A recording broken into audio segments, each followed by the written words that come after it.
Hey guys, welcome back to Live Tech Australia. Now, Apple has just had their October 20th keynote 5 hours ago in Cupertino, California, in the US. It's around 9 AM here in Sydney. So, what the hell did they announce? That's what you guys want to know. And I've already sort of researched it beforehand, but instead of actually just telling you as I would in a usual video, I'm going to show you by obviously by doing a screencast, which is much easier because I can show you the website and all that. So let's first of all go to their website. So I'm just going to pull up their site over here. Now you'll see something really cool about their new site. Well, it's not really a new site, but I'll just show you. Obviously they've got the new MacBook Air, but it's got this black image and then it fades into the website. It's really awesome. I don't know how they did that, if it's JavaScript or HTML5 or whatever, but I really want to learn how to do that. So that's my first thing. So yes, obviously we've got the new MacBook Air. Really nice hero image on the website there. We've got the keynote, you can watch it there if you want later. They've got iLife 11 now, which has some awesome new features, and we've got a sneak peek into OS X Lion. So let's start off with iLife 11. Now, it's an incredible new iPhoto, iMovie, and GarageBand. It's all part of iLife 11, and it comes with every new Mac. Now, what's new about iPhoto? Let's just go into iPhoto here, and let's see what's new. You've got new full screen modes. It uses every inch of your display to browse and edit your photos. You've got Facebook enhancements. You can share your photos and view comments without ever leaving iPhoto. So you don't have to go to Facebook anymore, upload your photos, blah blah blah. You can do it all in iPhoto now. Great. That's going to be a great feature. You can email photos, send your photos in emails designed to earn you oohs and ahs. Ooh, ah. Yeah, so they're pretty much just going for the whole like jealous look. They want to make your friends jealous and ooh and ah and blah blah blah. They've got new slideshows. Astonish your audience with slideshows that play like mini flicks. So that's great. I mean, I've only used the slideshow feature a couple of times, but it's worked out quite well. A big leap in books. Make beautiful books in iPhoto and cards with the smarter autoflow. This is one feature I've yet to try out, but I'd really love to try out, to actually create a book in iPhoto. You can also letterpress cards. Create elegant letterpress cards using your own words and photos. Now this is going to be a great feature for people who want to make cards, because you can pretty much embed any pattern or design, I guess, into your own card, like physically embed the pattern, which is really good. So let's just read the little blurb they've got here. From your Facebook wall to coffee table to your best friend's inbox or mailbox, do more with your photos than ever thought possible, and do it all in one place, iPhoto. So I think it's going to be really awesome. It's got some new full screen modes. Sorry. So you can see they've gone for the whole iPad look with the squares and all that. They've got faces. It's still. They've got places, it's all pretty much the same. This is more of the iPad look with the stacks of photos. This is also, you can have projects now in like a shelf, so this kind of looks like iBooks on the iPhone in iOS. Yeah, so you've got all these features. You can check more of them out at apple.com/au/iLife/iPhoto. But there's tons of new features. Nothing too major. I don't think I'd be rushing out to get it, but you know, maybe for people who are getting a new Mac, it's nice to have. Let's move on to iMovie. Now this is pretty much the biggest, or if not the only, iLife application that I use next to iPhoto. I don't really use GarageBand much, but iMovie obviously I'm using a lot to make these sort of videos. Well, not this one. I'm using different software for this. But I usually make all my YouTube videos in iMovie. They come out very professional. It's very awesome. And yeah, iPhoto I use for my photos. But iMovie 11 makes it easier to turn your home videos into your all-time favorite films. You'll laugh, you'll cry, you'll watch them over and over again, and you'll share them with everyone. So what's new in iMovie? First of all, let's start on the left over here. You've got movie trailers. Now this is a new feature in iMovie. In a world of boring home videos, one man made them fun. So now you can actually, they've got templates for movie trailers. You can make your own movie trailers. Now this is, I can see this happening now. There's going to be so many shitty movie trailers out there on YouTube because people have this software now and they're just going to make their own crappy little home movie sort of trailers, which I guess it's meant for, but it's just going to get overused and it's going to spark a whole thing of people doing it, and it's just going to be, you're going to be sick of it by the end of it. But if you're one of the first people to use it, then it'll be cool because nobody else has, and it's still original and it's still a novelty, but otherwise it's going to get pretty old pretty fast, I think, if a lot of people keep uploading them to YouTube. Next, we've got all new audio editing. Now, for people who love to edit audio in their movies and don't want to have to learn sort of Final Cut Pro, but they want that sort of pro experience in a easier application, this is going to be awesome for them. It's exactly what every filmmaker dreams of. You've actually got the waveforms now. You can see the waveforms in iMovie of the audio, so that's going to help a lot of people. You've got one-step effects. With one click, home movies are suddenly so Hollywood. So apparently you can actually set a few macro effects. I'm not sure exactly what it is. And you can set them all in one click, so they'll all go off at once. I think something like that. We've got People Finder. iMovie finds the faces in your footage, so you can choose your perfect cast. So obviously, this is this is technology they've taken from iPhoto, face recognition, and they've brought it into iMovie, which is a new feature, and I'm sure a lot of people will use it, and it's going to be awesome. Sports and news themes. Break the story and hype your team with graphics and effects, just like on TV. So that's going to be cool. I believe that's a new template. Your world premiere. Screen your movie on iPhone, iPad, iPod, Apple TV, Facebook, and YouTube. So I assume that's just going to have exporting options for those platforms. You can read more about movie trailers, stuff like that, on their website, apple.com/au/iLife/iMovie. So it looks really cool. Actually, for your world premiere, it says you can publish your movies in more ways than more places. You can export them to iTunes, which you could do before. Watch them on your iPhone, iPod, iPad, Apple TV. Share them with your friends on Facebook. Premiere them with YouTube or Vimeo. So Vimeo is actually a new thing. Vimeo is actually much better than YouTube for professional video makers. It's just got a better higher codec, higher quality of audio and video, which is much better. And you don't get stupid comments on Vimeo. You can create videos, podcasts, iMovie, send them directly to Apple Podcast Producer. When you export HD video in full 1920 by 1080p resolution, whatever you share is stunning.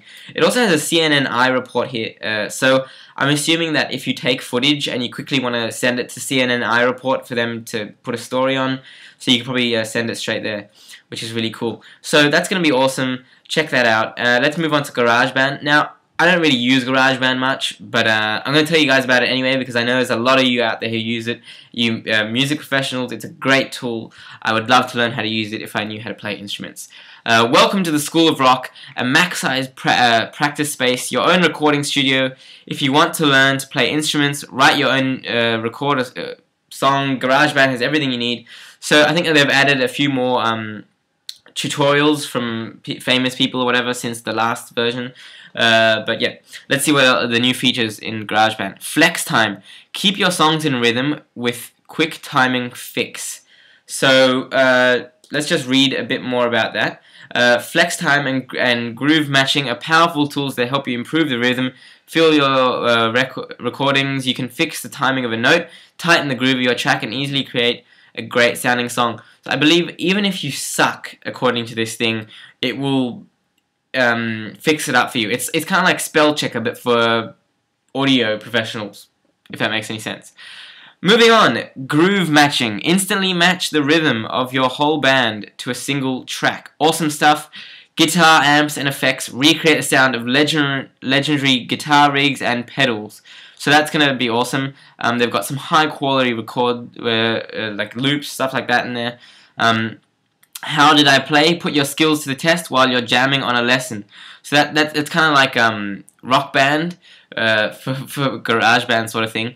Rock Band on your iPhone, you know how you can, or Tap even. It gives you the your statistics after, like you did 99% or whatever like that. So it's gonna do that for you, I guess, in GarageBand, which is kind of awesome because people want to know how they're doing. It's also got new basic lessons, learn to play piano, guitar, and even better on your Mac. So they've obviously got new lessons that they have improved.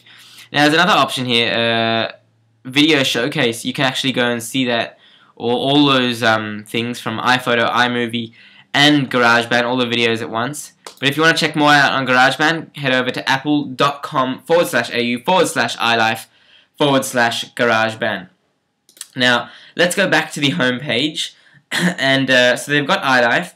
Next, let's move on to Mac OS X Lion, because obviously they had the back to the Mac image with the lion behind it. So, according to them, we took our best thinking from Mac OS X and brought it to the iPhone. Then we took our best thinking from the iPhone and brought it to the iPad. And now we're bringing it all back to the Mac with our 8th major release of the world's most advanced operating system.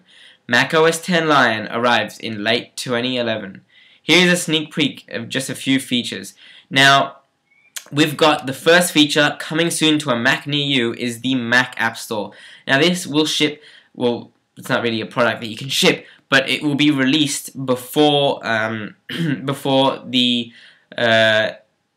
sort of OS X Lion comes out, because they want to give it to you before then. But it's coming out in 90 days. From today, 90 days, the Mac App Store will be released. It'll pretty much look like iTunes. It's the best place to discover and buy new apps made just for the Mac, right on a Mac. Just like shopping at an app store on an iPad, the Mac App Store offers endless possibilities to browse and purchase apps, and it simplifies the way you install apps on the Mac. Just click once and your new app is downloaded, installed, and ready to go. So it's pretty much a software shop for your Mac, and you don't have to leave home, go to the Apple Store and look at that giant wall of software and pick out a piece of software and sort of download it. It's all there on your Mac. You've got all your Mac software, and from the image, from what I can see, it looks like they have a separate app. So if, say, I want to buy, well, obviously I've got iLife 09 on my machine now, but say I want to buy iLife 11, I don't specifically have to buy the whole thing according to this image here. I can actually buy each app separately, so I could buy GarageBand separately, or iMovie separately, or iPhoto separately.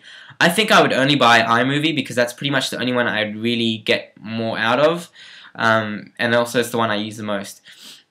Next feature, Launchpad, a home for your apps. The Launchpad gives you access to your apps, iPad style. Just click the Launchpad icon on your dock, your open windows fade away, replaced by an elegant full-screen display of all your apps on your Mac.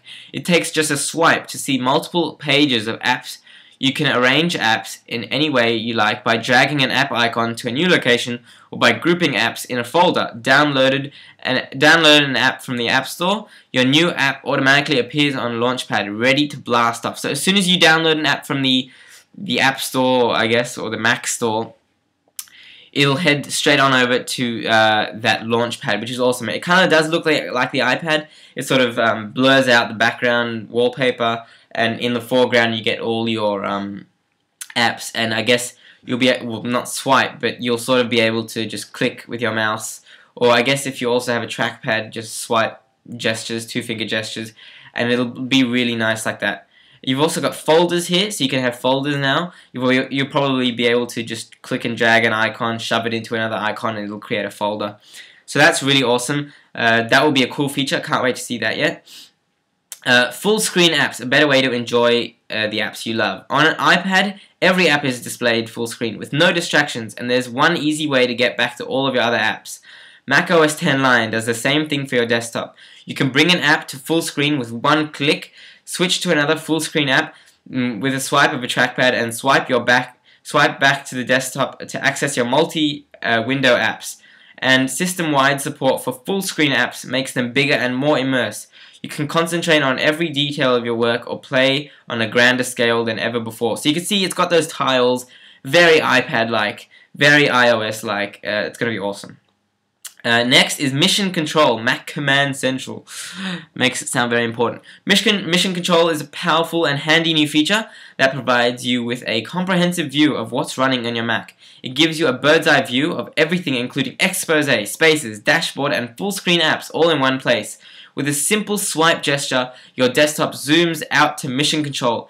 There you can see your open windows grouped by app thumbnails of your full screen apps, dashboards, and even other spaces arranged in a unified view. And you can get to anything you see on mission control with just one click, making you the master of all your survey. It's really awesome. You can see in this image here, you've got everything. You've got all your dashboard, your widgets, or not widgets, but you've got all your expose spaces, apps. It's gonna be awesome.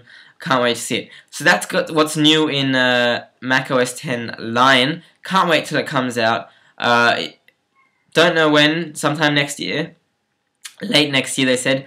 Don't know if I will get it. I'm quite happy with Snow Leopard, but I'm sure there'll be new features that we'll find out about along the way, and I'm sure I'll be tempted to get it. And now, moving on to the feature event. There's been rumors for weeks, months, there's a new MacBook Air coming out. No mention on the MacBook Pros or MacBooks. Maybe not the MacBook because they sort of recently updated it, but the MacBook Pro they haven't said anything about, which kind of makes me feel better because I'm still using the current MacBook Pro then. So, but they've got the new MacBook Air. It did not look anything like, well, sort of did, but sort of didn't. Basically, the rumored images were, if I just pull up 9 to 5 Mac over here, I believe they have an image of, yeah, so CNET was confirming that the new MacBook Air would actually look like a MacBook Pro with the black glass edge-to-edge display, and it would have the black keyboard with aluminium unibody. Now they got part of that right, and they also got the size right. They did actually make an 11.6-inch version of the new MacBook Air, which obviously they'll also keep the 13-inch MacBook Air, but they did not have that black glass edge-to-edge sort of look. They do, however, as you can see in the pictures, have the black keyboard. I'm not sure if it lights up. I'm not exactly sure about that, but they do have that. But as you can see, it still sort of looks like the old MacBook Air. So it looks very similar. Obviously, it's thrown away the whole mouse on the actual trackpad. The whole thing is one glass multi-touch trackpad now, obviously. But it sort of looks the same. So I guess the 11.6-inch MacBook Air is sort of like their netbook. Even though Steve Jobs said that netbooks suck at everything, I guess it's sort of like their netbook because anything, well, I don't know, maybe not, because I guess anything over 10 inches isn't really considered a netbook. So they've just made it there. But yeah, it looks awesome. It looks even thinner. I know, it's crazy. But it is. So let's read a bit more about the new MacBook Air. Obviously, it's going to starting retail for $1,199 for the 11-inch. But let's see all the new features. It's got all flash storage. It's a big step, small footprint. What do you get when you build a notebook around flash storage? A computer that's as thin, light, and as fast, wakes up from sleep in an instant. So obviously they've done this, they've put flash storage in because, well, you can have a bigger capacity and it doesn't take up as much room. Which is actually to their advantage because then that keeps them in the lead for having the thinnest notebook ever. They've also got the multi-touch trackpad, tap into more than ever. Multi-touch touch meets MacBook Air in the best possible way with spacious, smooth glass trackpad that lets you tap, pinch, swipe, drag, rotate, and scroll with ease. It's got a longer lasting battery built to go and go and go. A great portable computer needs great battery life. MacBook Air gives you up to 5 hours of power on the 11-inch model and up to 7 hours on the 13-inch model and up to 30 days of standby time on each. 30 days is a lot of standby time. Not that I don't think anyone's going to leave it on for 30 days on standby, but 5 hours on a netbook. I mean, you can get netbooks nowadays with more than 5 hours, like 7 hours or even more. And you can buy those batteries from eBay that you just plug in and they'll give you many more hours. But 5 hours, I know it's very thin, so it's hard for them to fit in a big battery, but that's not that long. Also, even on the 13-inch, 7 hours, that's also not too long. Yeah, I know, it's a unibody construction, so they should have a bit more space, which gives them room to make it a bit thinner. But the battery should last a bit longer. I mean, even the MacBook Pros, obviously because they're bigger, I know you're gonna tell me they're bigger and they're more high powered, but they even, like mine, goes up to 10 hours, and I've even seen it clock over to 11 hours battery life when I'm doing nothing and I have like the screen dimmed. So 7 hours, I don't know. If you're really doing nothing on this thing, and the screen is like dark as hell, then I think you might be able to get more than 7 or even 5, but that's not that long, especially for a portable computer. It's meant to be portable, you're meant to be able to take it out the whole day. I don't know. High resolution display. The MacBook Air display features is a resolution so crisp and vibrant, it's a big screen feel in a small screen form, and even at a mere 4.86mm there's room for FaceTime camera. So that's also another big thing that I didn't mention today. FaceTime has also come to the to the Mac, and I'll just quickly pull that up for you. FaceTime. So this is a new feature for the Mac. So say hello to FaceTime for the Mac. Now it is in beta, and you can download it. I thought it would just be for developers, but you can download it. It's remarkable. It's fun. It's not just for the iPhone or iPod Touch anymore. Now you can make video calls to an iPhone or iPod Touch on another Mac, right from your Mac. I don't think this is going to be for the PC though, unfortunately. Sorry, PC users. Now your smile goes even further. FaceTime for Mac. It's possible to talk, smile, wave, laugh with anyone from an iPhone 4 to iPod Touch or Mac over Wi-Fi. So you can catch up, hang out, or joke around. Stay in touch with just a click.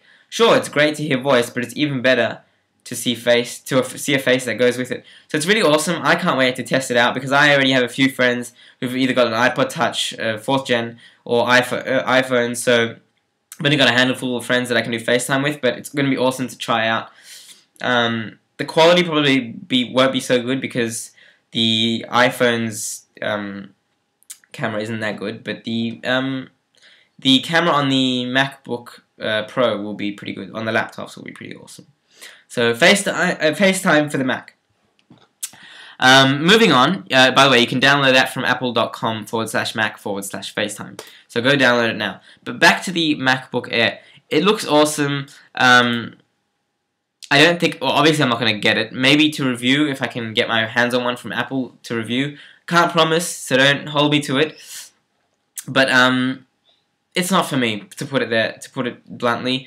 I don't need that much portability, and I don't have that much money to, like, disposable income to sort of throw around. So don't think I'm going to be getting it. But look, it's got the new NVIDIA GeForce 320M graphics and Intel Core 2 Duo processor. Sort of sucks they're still using the Core 2 Duo. I would have at least put an i3 in there. At least. I mean, mine's got the Core 2 Duo. It's alright. I'll put it that way. It's alright. MacBook Pro 13-inch Core 2 Duo. But now they've still kept the Core 2 Duo. They've even kept the 2 gigs of RAM in both the 11-inch and the 13-inch MacBook Air. So, I don't know. 2 gigs of RAM. I guess it's portable, but people will still sort of want to do higher-end things. If you're sort of showing that they can do iMovie and iPhoto and all these things on it, you'd want to at least give them 4 gigs. Especially today. These days, nobody really ships PCs even, or Macs with 2 gigs really built into them anymore. It's even the standard baseline MacBooks come with 4 gigs now. So I'm not so sold on the whole 2 gigs thing. Obviously, it's Apple. It looks really awesome. Very, very thin. I'm just looking to see if I can actually see how thin it is. Just looking.